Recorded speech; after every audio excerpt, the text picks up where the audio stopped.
just fell in love. I just quit my job. I'm gonna find no drive. Damn, they work me so damn hard. Work by night. Then all. What's up, y'all? Welcome back to my channel. Make sure that you hit that subscribe button and also turn on your post notifications so you can get notified every time that I post. And make sure that you like this video. So, let me get myself together.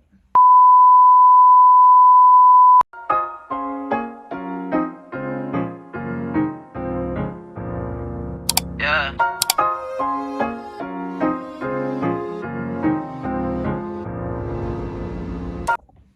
Okay, y'all, so today we will be getting into some business content. So how to start your own business. I know that like there's a lot of videos out there, but oftentimes, especially when I was starting my business, there were a lot of videos that didn't just get straight to the point. It was kind of like I had to watch a whole 20-minute video just to understand the gist of starting a business, and they didn't really get to the juicy details until the end of the video. So we're gonna just go right into it. And I have like I just have like 2-3 topics that I'm gonna get into, and within those topics we're gonna go through the details of like how to get to these things, like different links and stuff like that.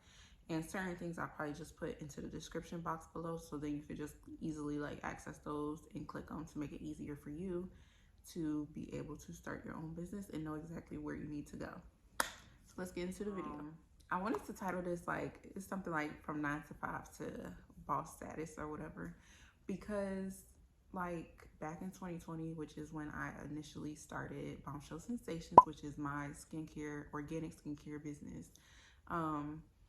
I just like knew, especially because I was expecting my first child, I knew that I wanted to become my own boss. Like that was always my plan. And it just made it even more intense because I knew I was bringing a child into this world, and I was like, I really don't want him to grow up only going to daycare and me not really having as much time as I really want with my kids. So back in 2020, just to give you a little bit of background, I started Bombshell Sensations LLC, and I really did not do that much research. Like looking back at it, I should have did way more research before actually like starting it, but it did allow me to just grow, because at a certain point you can do a lot of research and still not know what you're doing. So I just kind of like learned a lot of things through trial and error, and I'm still learning a lot of things. So by no means take this video as I'm an expert or anything. I am still building my brand, I am still building my business, and I'm actually about to go through a whole rebrand relaunch. So March 11th, stay tuned and check out my website, bombshellsensationsllc.com. Okay, and then you can follow us on our Instagram at Bombshell Sensations. First topic that I want to get into today is how to start a business. So that's the first one. How do I start my own business? So the first thing that you want to do is do your own market research. So by market research, that means like see if your business is actually good for the market now. Like, will it actually be successful in this market? So you can do things like research other brands that are similar to yours. You can look into like what's currently going on in the market as far as what specific market that you will be in when you build this business. So if you're doing like a clothing business, if you're doing lashes, if you're doing like some type of like cosmetic type of thing, like if it's like a service that you provide, look into that business and do some research on that. When I first started mine, because mine was organic skincare, one of the things that I did, I went to the mall, and we have a Lush inside of our mall. So the first thing I did was grab one of their ingredient packets, because I wanted to see if this company was actually natural and organic. I did purchase from them before I started my business, and I purchased like a belly, it was like a mask for my face. It was a mint mask, and it was also a belly balm, because at that time I had just found out I was pregnant around that time. So I purchased a belly balm, and I liked the belly balm. The mask was okay, but I wanted to see if the ingredients at this Lush company was actually like legit, like was it actually natural? And when I looked at the actual like ingredient packet, there was a lot of things in there that was questionable, but this isn't about Lush, but there were a lot of things that were questionable that were in their ingredients that it's like, that's not really good for you as far as bath bombs and stuff. So it was very interesting, and doing a lot more research with other companies and just looking at like what was selling, what wasn't, like what were people into at the time. Trends can be very helpful with this because you can definitely start business hopping on a trend and it can get you like quick sales, but you also have to be careful with that because you don't want to only be a trendy business, because you know trends come and go, so you don't want to be relying on just trends all the time.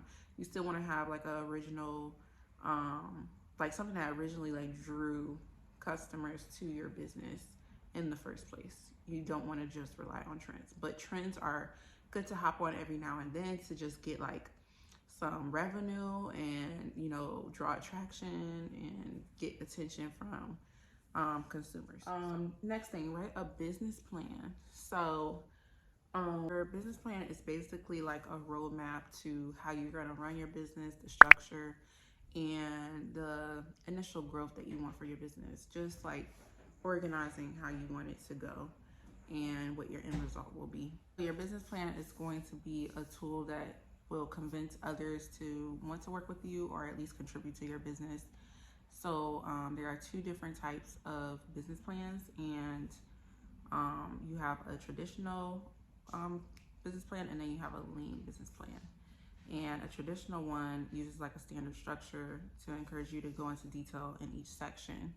And it requires more work up front, but it's usually the one that people usually go towards, and they can be dozens of pages long, but it really just depends on what you want for a traditional business plan.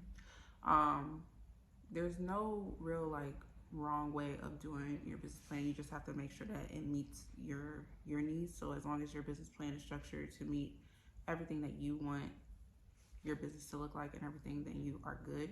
But just think of it as like, would this look good enough for me? Like if I wanted an investor, does this look professional enough? Does this look good enough for me to present to someone and them to want to give me a loan or give me money for my business? Do they see success in this business long term? So look more into business plans. If you go to sba.gov, they have a lot of details covering business plans. They also have like drafts of like business plans, so then you can look at other people's like business plans and go from that, grab certain things from theirs and just make it your own. So sba.gov, I'll put the link down in the description as well. How it will be funded. So this goes into, of course, like investors and stuff. So if you want an investor, if you want to take out a loan, you can, or I would say try grants first. That's what I'm currently doing, is looking into grants.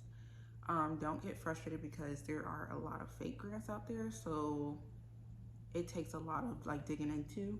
I saw one person, they stated like if you apply for 10 grants a day, that's good to try to reach 10 a day. But I would feel like that can probably overwhelm some people, especially like the average person that's just trying to start their business while working or while, you know, still handling life. That might be overboard for you at the moment. So I would say like start off lower, like start off with like, okay, I'm gonna do 3 a day. And then after you get good with doing 3 a day, then bump it up, 5, bump it up all the way until you get to however many that you want, like 10 or more a day. And I feel like you should see like at least like hear back from somebody. If you keep doing that within a year, you'll definitely get something. But it's good to go for grants because of course it's money that you don't have to pay back. And it's like if you're getting free money for your business to invest back into your business, like why not? So grants are a good way to go for that. And I'll leave some links down. Any links that I found helpful, then I'll put them down in the description below as well, so you guys can also use them. Okay, so one that's like optional is a business location, because not everybody has a business that they need a location for, they want a location for. Some of us are e-commerce or online businesses. Other people, like, they want a storefront. In 2020, I of course was not doing a storefront. For one, like I did not have the money to be looking at like a building or anything, and I didn't want to take out a loan for a building. It just wasn't a smart idea at the time, especially in 2020. And also like for the business that I had, I wanted to see what I could make online first. So my business is completely e-commerce based. But if you have some type of business, whether it's like, oh, I want to have my own yoga studio, or I want to do these things, then you want to first make sure that you are understanding like what type of location do you want, like where do you want this place to be, what do you want the look of it to be, what do your customers look like, because that will also change like the location aspect of where you want your business to actually be at. So that's a good one too. Business structure. So are you going to do a sole, like are you the sole owner? Are you going to do an LLC? Are you doing S Corp, C Corp? What type of structure are you doing? So if you want to do an LLC, then there are different ways that you go about LLCs. I went through Secretary of State for my state. And so depending on where you live, they probably have different, different websites or whatever, but that's where I went through, and I'll link that for Ohio. But you'll want to do that for LLC, and then it's also on SBA.gov how you can go through with like the sole ownership, LLC, S Corp, C Corp, and all those other different options that you have depending on what you want to do. SBA.gov and look at the U.S. Business Admin, and that will show you where to go from that. Want your business name to be. So business names are important because you want like a catchy name that somebody's gonna also remember, and that goes also into your like your website link. Like what does somebody like search up on the internet to find your website? You want something that somebody will always remember, like, oh, that has a catchy, or I like the slogan of that, things like that. So what I first did when I first was thinking about my business, I had like a list of, I think I started out with like 6 names that I was thinking about, and I just would ask different people about like which name did they like the most, and also like which one did I like the most. And majority of the people that I talked to, they liked the one that I picked, which was Bombshell Sensations. So I chose that one. And I also have a slogan that goes with that, which is on the website, so people see it when they go on the website as well. Are you going to do trademarks? Like, are you going to trademark your name and your logo?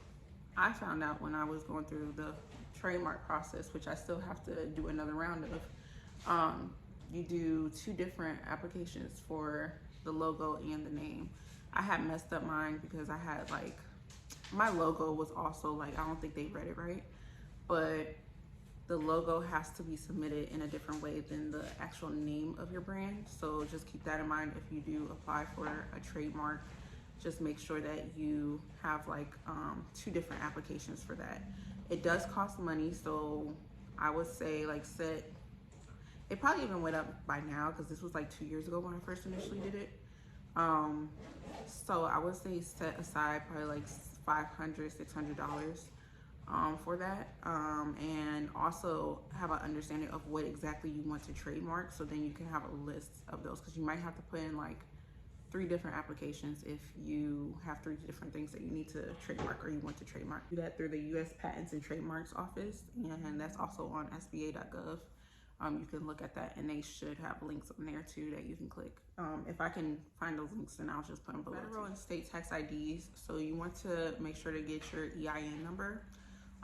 That's the number that you're always going to be asked for whenever you're applying for anything that goes down to loans, grants, anything to do with your business, as well as, of course, tax season. You're going to need your EIN number, so that you can, of course, file your taxes and all of that. There are different tax breaks that you can get with the business. But yeah, for the most part, you just need the EIN.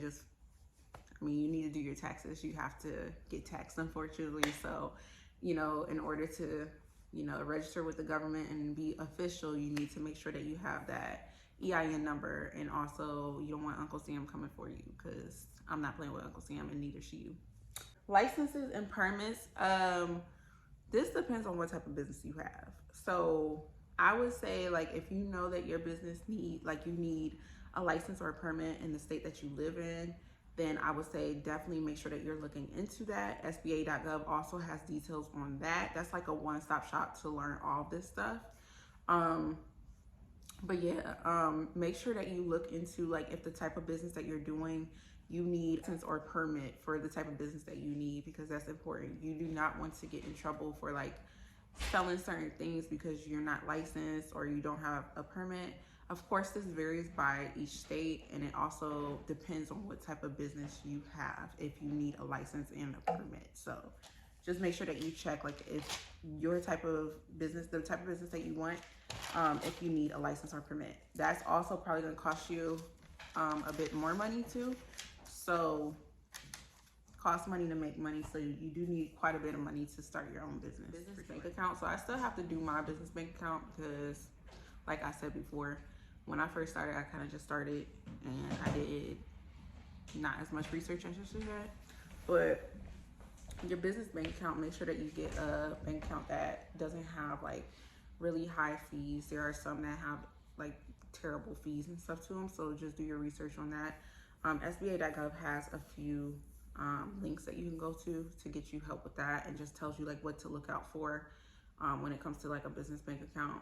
Some of the accounts, like, you're gonna need $2,000 to start it. Some of the other ones, they want at least $6,000. So just look at different accounts and make sure that you do your research on what account that you want to open up for it. The good thing about having a business bank account is that you have protection, professionalism. It shows that you're prepared, and you also can get purchasing power, because you can also get your business credit, and that's a whole other thing. So yeah, you can find more details on SBA.gov about that, and I'll link it down in the description, the link for that as well. Number 2 is growing your business. So everything that comes after you get the LLC or whatever, in order, whatever you decide, C Corp, S Corp, whatever. After you get all of that done, or you get all the paperwork, EIN, tax documents, and all of that. Also, everything will be emailed to you, so I suggest like having a folder for all the stuff that you get emails for your business. That's what I did, and it helped me. Like, anytime that I need my EIN number or any of that stuff, like, I know exactly where it's at. So I would say, like, create a folder in your email account, and you could just put all the documents right in there as well, and then you can print them out and also have like a physical paper trail. So when you're growing your business, the first thing that you want to focus on is like, what will attract the customer to your business. So I always say, like, make your business eye candy.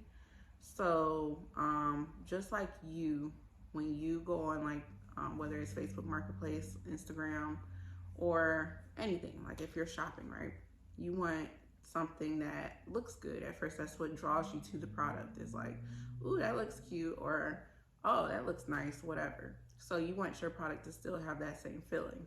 So like, that can be within the packaging, that could be the colors that you pick. The colors actually matter with what you pick, because everyone, especially nowadays, they're all about the aesthetic of things, right? So whether it's you're going for the natural vibe, so it's more like wooded, like you might use like woody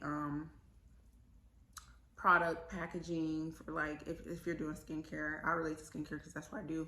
So like, if I'm doing skincare, like what containers do I want my body butters to be in? What do I want my oils to look like? Your labels and things like that.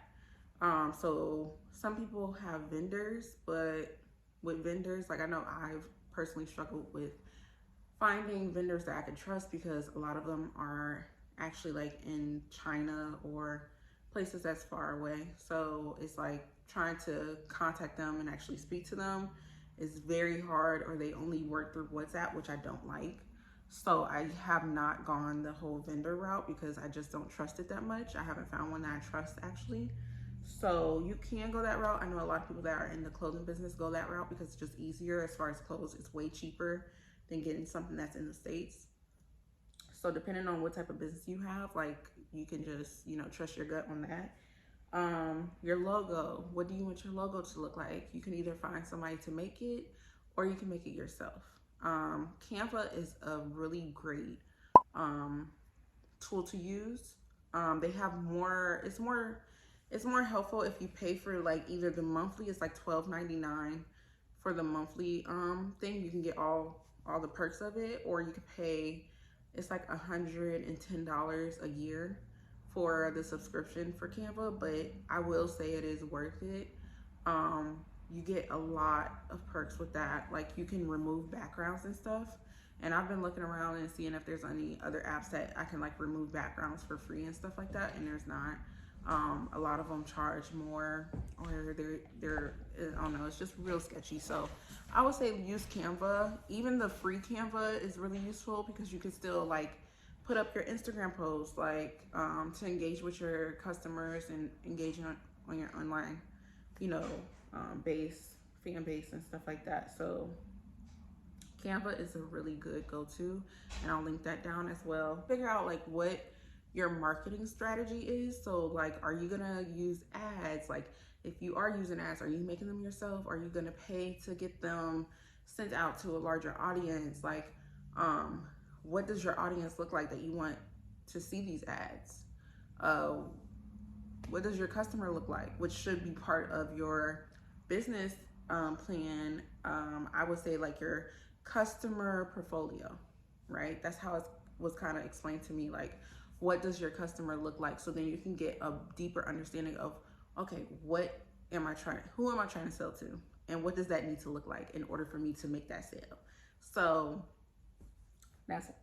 If I sound out of breath, y'all, it's because I am pregnant. And talking makes me out of breath still. Okay, so also, commercials, reels is a really good one. TikTok is a really good one. I need to get better with my TikToks. I need to be more consistent with TikTok because it's just frustrating because it takes a long time, but TikTok can literally take your business from 0 to 1 million, and it's crazy, and it can take it like that within a day. So utilize the social media platforms that you have, because at the end of the day, like, it's going to help a lot. Even if you have, like, say you only get 200 views on a reel, that's 200 more people that now know about your product. That's 200 more people that now know about like what you're doing in your website, and they might actually like look on your website and actually try to check it out, and you never know, they might purchase something. So don't be discouraged just because you're not getting 1 million.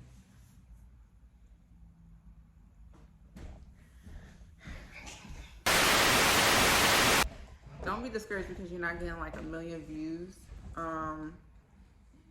Even if you had like 10 more people find your business, you never know, those 10 more people can be telling 20 other people, about your business. So it's still more people. So post. Try to stay as consistent as possible. I'm really telling myself this too, because that's something that I've struggled with, is staying consistent on social media. I don't really care for like posting that much, but I try to like post more now. Pinterest is actually good. So I personally use Shopify when it comes to my website, which is bombshellsensationsllc.com. So I use Spotify. I mean, not Spotify. Oh my God. I use Shopify, and Shopify has these really nice tools where you can connect directly to like the Google ads. You can connect directly to Pinterest, Facebook, and all of those things. So then your website is directly able to like do ads and stuff through Shopify.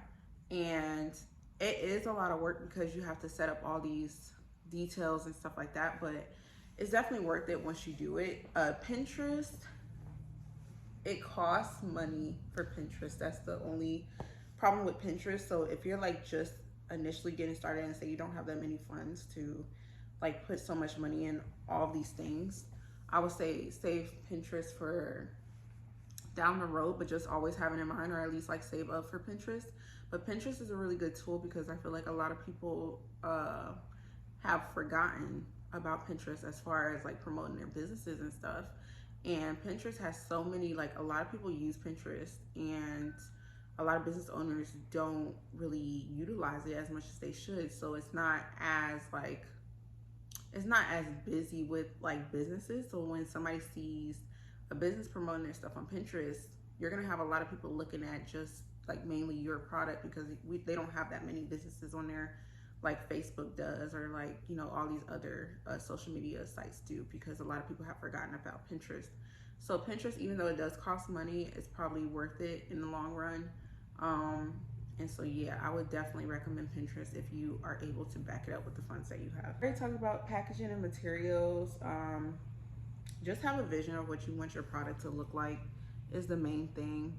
After that, it's kind of like trial and error. Like, you're always gonna want to make it look even better, because you're always gonna have this vision in your head, especially when you don't have like all the money to create the perfect like visualization that you're thinking about.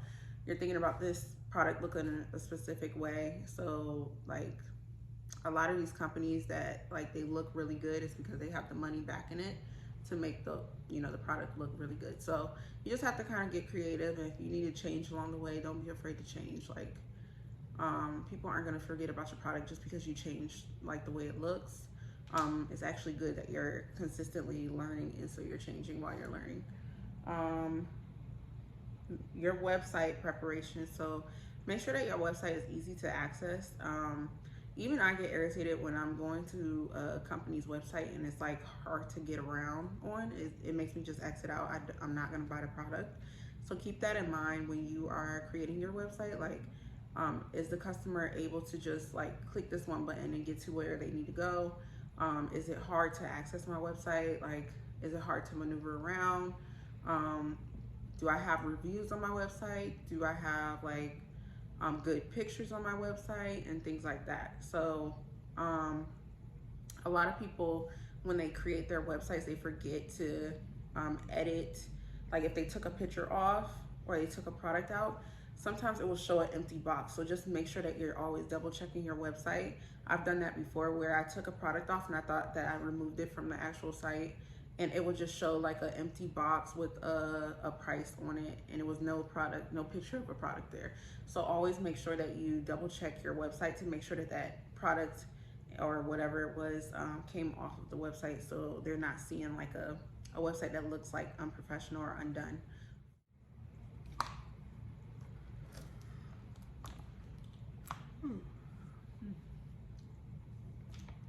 So that's all that I really wanted to go over as far as how to go from 9 to 5 to boss babe. But in conclusion, don't overwhelm yourself. Don't be afraid of taking breaks if you do get overwhelmed, because sometimes they're needed. Sometimes you need to take a break from it in order to be the full creative that you are. And also, it also takes an average of a few years to actually like start your business and actually become successful. So don't expect yourself to just be this billionaire after just starting your business, even though, you know, social media makes it seem that way. It's really not. Like, a lot of people that we know that have built brands and stuff, they spent years and years building that brand. I actually found out that Telfar, you know, like the Telfar bags, he was actually doing Telfar back in 2005, and Telfar didn't really like see it being praised like as far as like everywhere, and like celebrities wearing it and stuff like that, or talking about it, until the last few years, really. So that just shows you like how long it can take people to just climb the ladder, and, you know, just stick to it and learn as you go. If something isn't working, it's not working. So, you know, go back to the drawing board. Don't be afraid to do that, and don't feel like you're failing if you do that. I've had to go back to the drawing board quite a few times, so I get it. But yeah, I just wanted to do an educational video. I'm still on my journey, so I'm gonna start doing more videos like this to kind of share just like what I've learned while I'm going through them, and hopefully that can help more people that are trying to be their own boss or trying to start their own businesses and stuff like that. It's very overwhelming to try to like learn everything at once, and you know, nobody understands it unless they've tried to start their own business before. So it's kind of hard to, you know, you're kind of alone in a way trying to start your business. So you're just trying to research everything. So don't get stressed out, don't overwhelm yourself. Like, just do your best to try to, you know, research what you can, trial and error.